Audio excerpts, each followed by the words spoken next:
Narsingdi online পাঠশালার আমাদের শিক্ষার্থীরা কেমন আছো তোমরা? অনেক ভালো আছো, তাই না? আমিও ভালো আছি। নরসিংদী অনলাইন প্ল্যাটফর্মের পক্ষ থেকে সপ্তাহ ঘুরে আজ আমি আবারও উপস্থিত হলাম একাদশ দ্বাদশ শ্রেণীর জীববিজ্ঞান দ্বিতীয় পত্র অধ্যায় সপ্তমের মানব শারীরতত্ত্ব চলন ও অঙ্গচালনার আরেকটি নাইস টপিকস নিয়ে। তো শিক্ষার্থীরা আর দেরি না করে ঝটপট বসে যাও বই খাতা নিয়ে, আমরা আমাদের টপিকসে ফিরে যাই।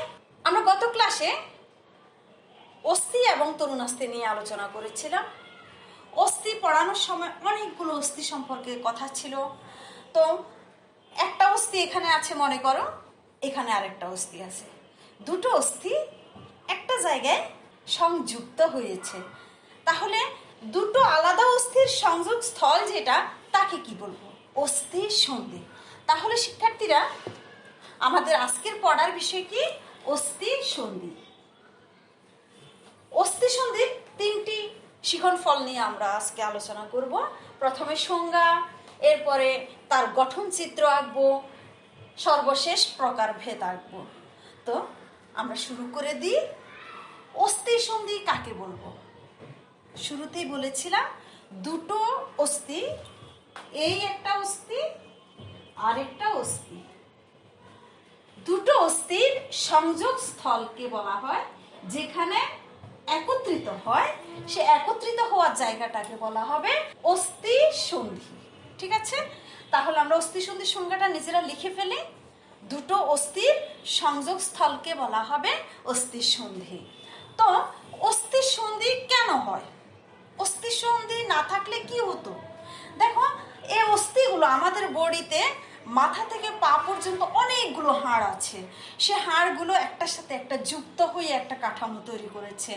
যদি অস্থি সন্ধি না থাকতো তাহলে সবগুলো আলাদা আলাদা ছড়ানো ছিটানো পড়ে থাকতো, একটা কাঠামো তৈরি হতো না। যে কাজে কঙ্কালতন্ত্রের সৃষ্টি, সে লক্ষ্যটা পূরণ করতে এই অস্থি সন্ধির অবস্থান। অস্থি সন্ধি না থাকলে কঙ্কালতন্ত্র বলতে কিছু তৈরি হতো না। এবার আসি আমরা আমাদের অস্থি সন্ধি সাধারণ দৃষ্টিতে তাকালে কয় ধরনের আছে। যদি তাকাই আমরা আমাদের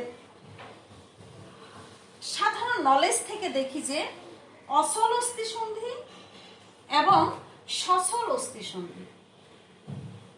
অচল মানে কি? যে অস্থি সন্ধি চলাচল করতে পারে না। তার মানে কি? দেখো, এই একটা সন্ধি যদি হয় বা এটা যদি একটা অস্থি সন্ধি হয়, আমি নাড়াতে পারছি, সঞ্চালন করতে পারছি, কিন্তু আমার মাথার অনেকগুলো হাড় আছে, যেমন ফ্রন্টাল, প্যারাইটাল, এই হাড়গুলো একটার সাথে একটা লাগানো, কিন্তু তাদেরকে ইচ্ছে মতো নাড়ানো যায় না, তাদেরকে কখনো আমরা নাড়াতে পারি না। এজন্য যে হাড়গুলো পাশাপাশি আছে কিন্তু সঞ্চালন হয় না, তাদেরকে বলা হয় অচল হাড়।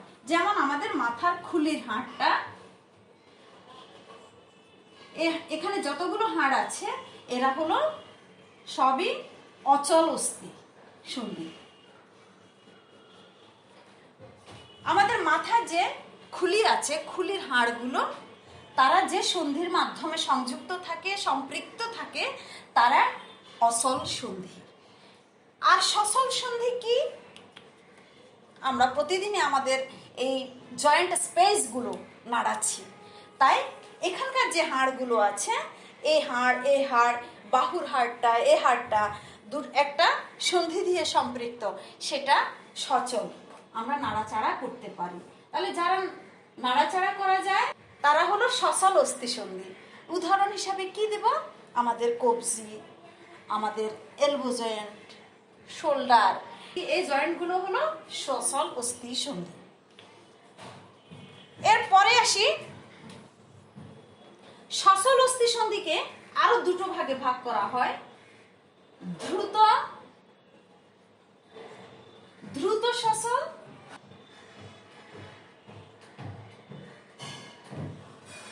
এবং কম দ্রুত সচল। এটাকে আমরা যদি বলি ধীর সম্পন্ন, এটাও হবে। তো দ্রুত সচল সচল কারা? প্রথমে দ্রুত সচলের দিকে আসি। আমরা তরুণাস্থি পড়ানোর সময় বলেছিলাম অনেকগুলো তরুণাস্থি কোথায় থাকে? জয়েন্ট স্পেসে। যে সমস্ত অস্থি সন্ধিতে তরুণাস্থি বিদ্যমান, এই তরুণাস্থি থাকার কারণে ওই অস্থি সন্ধিগুলো বেশি চলাচল বা বেশি নড়াচড়া করতে পারে না, তারা কম দ্রুত গতি সম্পন্ন অস্থি সন্ধি হয়। তাহলে আমরা কি বুঝলাম? যে অস্থি সন্ধিতে তরুণাস্থি অবস্থান করে এবং ওই তরুণাস্থি থাকার কারণে অস্থির চলাচল দ্রুত হয় না, ধীরে ধীরে হয়, অনেক সময় হয়ও না, বুঝাও যায় না, তাদেরকে বলা হবে কম দ্রুত সচল অস্থি সন্ধি। আর দ্রুত অস্থি সন্ধি কোনগুলো? দ্রুত সচল হলো যে সমস্ত অস্থি সন্ধি খুব দ্রুত, জোরে আমি নাড়াতে পারছি, দ্রুত চলাচল করতেছে, তাদেরকে বলা হয় দ্রুত সচল। এখন এটা বললাম তরুণাস্থি থাকার কারণে ধীর, বাট দ্রুতটা কার কারণে আছে? এই দ্রুত সচল হয় সাইনোভিয়াল নামক এক ধরনের তরল পদার্থ আছে, এই সাইনোভিয়াল ফ্লুইডও বলে তাকে। সাইনোভিয়াল ফ্লুইড বা তরল এর অবস্থানের কারণে অস্থি সন্ধি অতি দ্রুত নড়াচড়া করে, সঞ্চালন হয়। তাহলে যে সমস্ত অস্থি সন্ধিতে সাইনোভিয়াল ফ্লুইড বিদ্যমান, সে সমস্ত অস্থি সন্ধিগুলো কি হবে? অতি দ্রুত নড়াচড়া করবে, তাই তাদের নড়াচড়াটা দ্রুত সচল অস্থি সন্ধি নামে পরিচিত। আমরা বললাম সাইনোভিয়াল ফ্লুইডের কারণে অস্থি দ্রুত নড়াচড়া করতে পারে। তাহলে এই সাইনোভিয়াল ফ্লুইড সম্পর্কে আমরা একটু বলি। যে সমস্ত অস্থি সন্ধিতে সাইনোভিয়াল ফ্লুইড থাকবে তাদেরকে বলা হবে সাইনোভিয়াল অস্থি সন্ধি। এই সাইনোভিয়াল অস্থি সন্ধির গঠনটা কেমন হবে আমরা একটু ছবি এঁকে নিই, আমার সাথে সাথে তোমরা এঁকে ফেলো। আমরা খুব সিম্পল দুটো অস্থি আঁকবো।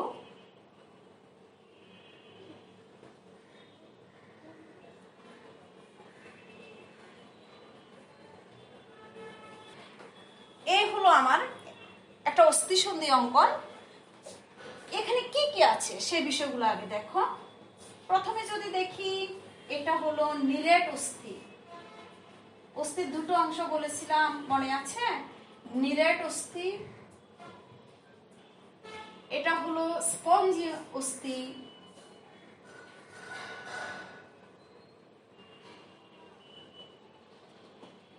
এখানে তরুণাস্থি,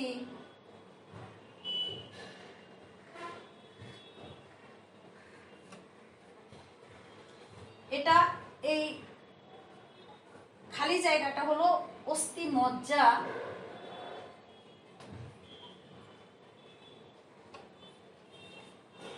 এটা হলো তন্তুময় ঝিল্লি,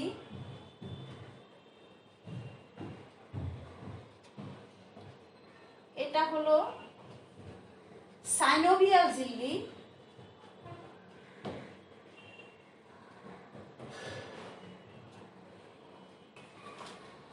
এই খালি জায়গাটা হলো অস্থি সন্ধির গহ্বর,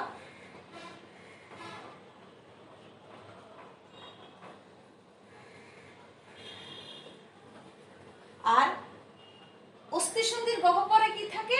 সাইনোভিয়াল ফ্লুইড থাকে, এখানে কিছু ফ্লুইড থাকে, সাইনোভিয়াল ফ্লুইড বা তরল।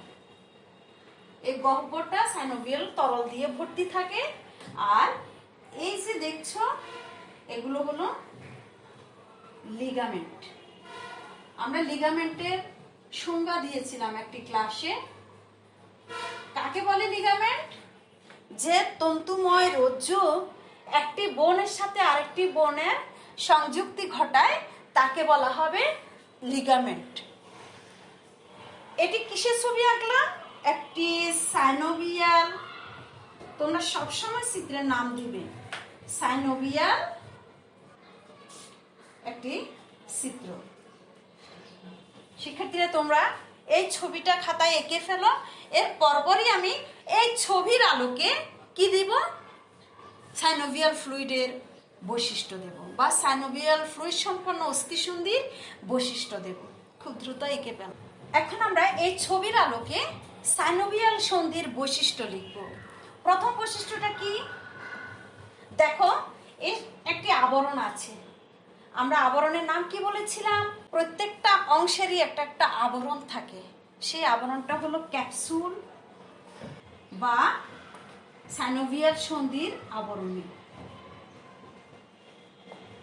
এই আবরণটাই ক্যাপসুলের মতো, তাই ক্যাপসুলও বলে, আবরণীয় বলে। 2, এখানে দুটো পর্দা আছে। দেখো, একটা হলো তন্তুময় পর্দা আর একটা হলো সাইনোভিয়াল পর্দা। এই দুটোই লিগামেন্টের পর্দা। তাহলে সাইনোভিয়াল ও তন্তুময় আবরণী দিয়ে কি তৈরি হয়? তন্তুময় ঝিল্লি দিয়ে লিগামেন্ট তৈরি হয়। 3, একটি সাইনোভিয়াল গহ্বর থাকে, যেটা আমরা সাধারণ দৃষ্টিতে অস্থিসন্ধির গহ্বর বলেই মানি। সে অস্থিসন্ধির গহ্বরটাতে কি থাকে? সাইনোভিয়াল তরল। তাহলে সাইনোভিয়াল তরল দ্বারা গহ্বরটি পূর্ণ থাকে। আমি সংক্ষেপে লিখতেছি, পূর্ণ থাকে। একটা ইম্পর্টেন্ট জিনিস দেখো, এই অস্থিসন্ধিতে কি আছে বলছিলাম? এখানে তরুণাস্থি আছে। এই তরুণাস্থি থাকার কারণে ফ্লুইডের পরিমাণ কমে গেলেও একটা অস্থির সাথে আরেকটা অস্থির ঘর্ষণ লাগে না, যার ফলে কি হয় না? অস্থির ক্ষয় ঘটে না। দেখো, সাইনোভিয়াল ফ্লুইড তো থাকার কারণে অতি দ্রুত নড়াচড়া করছেই, কিন্তু আরো একটা বিশেষত্ব হলো সেখানে কি আছে? তরুণাস্থি আছে। এই তরুণাস্থি থাকার কারণে সাইনোভিয়াল ফ্লুইড কম থাকলেও তরুণাস্থি থাকার কারণে অস্থির মধ্যে ঘর্ষণ ঘটে না। আর ঘর্ষণ হয় না বলে সেখানে কি হয় না? অস্থির ক্ষয় হয় না। আমরা সাইনোভিয়াল অস্থিসন্ধির এই কয়েকটি বৈশিষ্ট্য মনে রাখবো। শিক্ষার্থীরা একটু বোর্ডে তাকাও। পাশে একটি কঙ্কাল তন্ত্র দেখা যাচ্ছে আর তার সাথে কিছু প্রকারভেদ দেখা যাচ্ছে। আমরা আমাদের শিখন ফলের দুটো অংশ কমপ্লিট করে ফেলেছি। প্রথমে সংজ্ঞা শেষ করলাম, এরপরে আমরা গঠন চিত্র অঙ্কন করেছি, তা চিহ্নিতকরণও হয়ে গেল। সর্বশেষ শিখন ফল যেটা, আমাদের অস্থিসন্ধি কত প্রকার আছে। দেখো, মাথা থেকে পা পর্যন্ত অনেক ধরনের অস্থিসন্ধি আছে, সেগুলো আমরা আজকে এখানে ইনক্লুডিং করে নিয়ে আসলাম। কি দেখা যাচ্ছে বোর্ডে? সাইনোভিয়াল অস্থিসন্ধি 7 প্রকার, অর্থাৎ সচল অতি দ্রুত অস্থিসন্ধিগুলো 7টি ভাগে বিভক্ত। প্রথমেই কি? কবজা সন্ধি। কবজা সন্ধি কোনগুলো? হিউমেরাস এবং রেডিয়াস আলনা আছে না? হিউমেরাস এবং রেডিয়াস আলনার মাঝে যে সন্ধিটা, এটাকে বলা হবে কবজা সন্ধি। দ্বিতীয়টা কি? পিভট সন্ধি। পিভট সন্ধিটা কোথায় থাকে? আমাদের মাথা। দেখো, এই মাথার পেছনের যে জায়গা থেকে মেরুদণ্ড শুরু হয়ে গেছে, সেখানে আমাদের মেরুদণ্ডের যে কশেরুকা আছে, আমরা কশেরুকার একটা ক্লাস করব। শুধু বলি, কশেরুকা হলো মেরুদণ্ড গঠনের একক।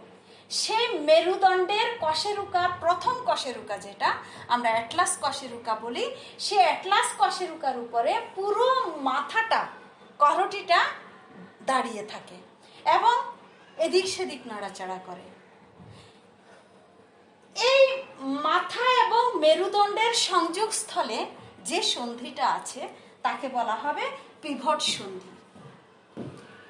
এবার আসি আমরা সমতল সন্ধি কোনগুলো। সমতল সন্ধি হলো, দেখো আমাদের কবজির এই জায়গাটাতে, এই অঞ্চলটাতে আমরা যেটাকে কবজি বলি, ওখান থেকে তো কার্পাল, মেটাকার্পাল, এসব ফ্যালাঞ্জেস, এই হাড়গুলো আছে, তাই না? সেম পদ্ধতিতে পায়েও আছে। এই কার্পাল, টার্সেল, এই অংশগুলোতে কি থাকে? সমতল সন্ধি থাকে। এগুলো তেমন নড়াচড়া নিজেদের থেকে তেমন করে না। যদি আমি চাপ প্রয়োগ করি তখন একটু এদিক সেদিক নড়বে। এরা হলো সমতল সন্ধি। আমাদের ঠিক এই জায়গায় দেখো, এ পা এবং হাতের এই অংশগুলোতে যে সন্ধি থাকে তাদেরকে বলা হবে সমতল সন্ধি। এবার আসি বল ও সকেট সন্ধি। এই ক্ষেত্রে কি হয় দেখো একটু তোমরা, আমাদের এই হিউমেরাসের সংযুক্তি কোথায় ঘটেছে দেখো, একটা বক্ষ অস্থি চক্রের একটা অংশের সাথে, এই জায়গাটার সাথে। এখানের একটা কি আছে? গ্ল্যানয়েড গহ্বর আছে। সেই গহ্বরে আমাদের হিউমেরাসের মস্তকটা আটকানো থাকে। সেম দেখো, এই ফিমারটা শ্রোণী চক্রের এই হাড়ের একটা গহ্বরের মধ্যে আটকানো থাকে। এই গহ্বরটা হলো এসিটাবুলাম। এই এসিটাবুলামের ভেতরে ফিমারের মস্তকটা আটকানো থাকে। এই জন্য এরা হলো কি? বল সকেট সন্ধি। এবার একটু দেখো কন্ডাইনার সন্ধি কাকে বলে। কন্ডাইনার সন্ধিটা কোথায় থাকে? যৌন একটা অস্থির মস্তক, গোলাকার মস্তকটা, এই ফিমারের মাথায় দেখো গোলাকার একটা অংশ আছে, সেটা টিবিয়া ফিবুলার মাথার উপরে গিয়ে বসে আছে। তাহলে গোলাকার একটা মস্তক যে কোনো একটা জায়গায় গিয়ে বসে গেলে সেটাকে বলা হবে কন্ডাইনার সন্ধি।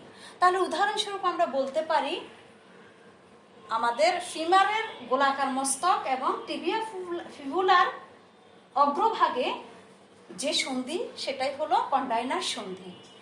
এবার আসো কন্ডাইলয়েড সন্ধি। এটা কি? একটা অস্থি, ধরো রেডিয়াস আলনার, আমাদের হাতের অগ্রভাগে যে একটা অস্থি আছে সেটা হলো গোলাকার, উপবৃত্তাকার। ঠিক গোলাকার বলা যাবে না, উপবৃত্তাকার। ঠিক এই জায়গায় কোথায়? এটা রেডিয়াস আলনার একদম মাথায়। সেটা এই কার্পালের সাথে সংযুক্ত। হাড়ের উপবৃত্তাকার মস্তক আরেকটা যে কোনো অংশের সাথে সম্পৃক্ত, সেটা হলো কন্ডাইলয়েড সন্ধি। যেমন রেডিয়াস আলনার অগ্রভাগ, মেটাকার্পাল বা কার্পালের অগ্রভাগ, এ দুটো যে জায়গায় সম্পৃক্ত বা সংযুক্ত তাকে বলা হয় কন্ডাইলয়েড সন্ধি। সর্বশেষ অস্থি সন্ধির নাম হলো সেডাল বা সেলার অস্থি সন্ধি। এই সেলার অস্থি সন্ধির উদাহরণ কি দেখো তোমরা, আমাদের বৃদ্ধাঙ্গুলি। এই বৃদ্ধাঙ্গুলির, আমি যদি আমাদের এই কার্পালের ছবিটা আঁকি, কার্পালের ছবিটা ধরো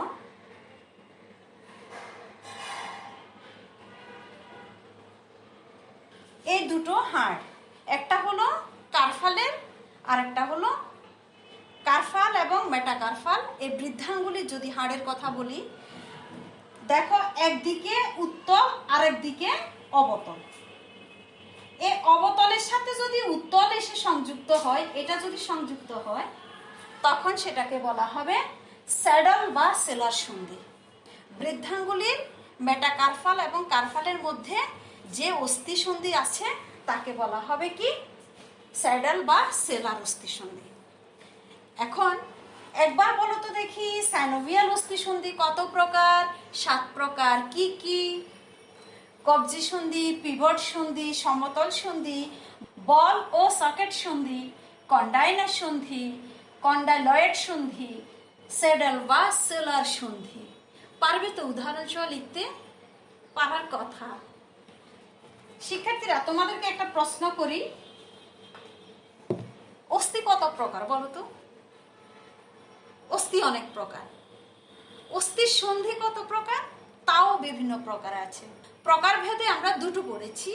প্রথমটা ছিল অচল, সচল। এখন প্রশ্ন, যদি আমি বলি একটি অচল অস্থি সন্ধির উদাহরণ দাও, কি দিবে? অচল অস্থি সন্ধির উদাহরণ বলো তো, মনে আছে? ঠিক আছে, এবার বলো তো দেখি, কম দ্রুত সচল বা ধীরগতি সচল, ওই অস্থিসন্ধির উদাহরণ আমি কিন্তু বলি নাই। তোমরা বলো কি হতে পারে? প্রশ্নও করো নাই।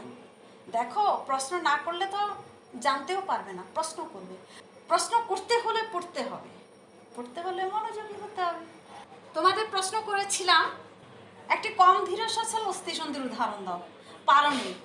আমি বলি, আমাদের মেরুদণ্ডের যে কশেরুকাগুলো, সেই কশেরুকা, এই একটা কশেরুকা, এই একটা কশেরুকা, দুই কশেরুকার মাঝে কি থাকে? তরুণাস্থি থাকে। এই তরুণাস্থি থাকার কারণে ওই কশেরুকাগুলা কম সচল। তাহলে কশেরুকার যে অস্থিসন্ধি তারা হলো কি বলবে? কম ধীর সচল। শিক্ষার্থীরা একটি বাড়ির কাজ লিখে নাও। সাইনোভিয়াল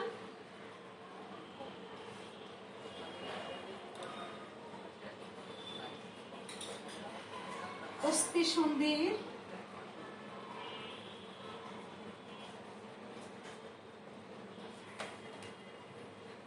চিহ্নিত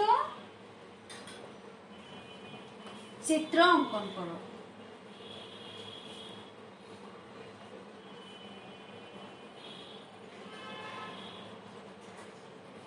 একদম সহজ একটা বাড়ির কাজ, যা আজকে ক্লাসেই কমপ্লিট হয়ে গেছে, বাসায় ইজি করে ফেলতে পারবে।